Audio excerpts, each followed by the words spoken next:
Welcome to news and stocks.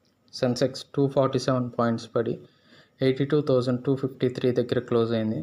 Nifty 68 points పడి 25,082 దగ్గర close అయింది. ఈరోజు వచ్చేసి health technology, transportation, utilities and ఫైనాన్స్లో మంచి మూమెంట్ అయితే కనిపించింది.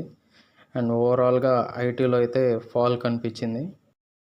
టుడే టాప్ మూవర్స్ వచ్చేసి Eternal, Titan, ONGC and Adani ఎంటర్ప్రైజెస్లో టాప్ మూమెంట్ అయితే కనిపించింది. And Jio Financial, Tech Mahindra, Bajaj Finance, Wipro and ఇన్ఫోసిస్లో రెడ్లో క్లోజ్ అయ్యాయి. ఈరోజు ఎఫ్ఐఐ అండ్ డిఐ డేటా చూస్తే ఎఫ్ఐఐస్ 1,614 కోట్ల వరకు సెల్ సైడ్ ఉన్నారు. డిఐఎస్ 1,788 కోట్ల వరకు బై సైడ్ ఉన్నారు. యుఎస్ డాలర్ వచ్చేసి కొంచెం వీక్గా అయితే కనిపిస్తూ ఉంది. ఆయిల్ అండ్ రూపీ మాత్రం స్టేబుల్గా ఉన్నాయి. That's it for the day. Thank you.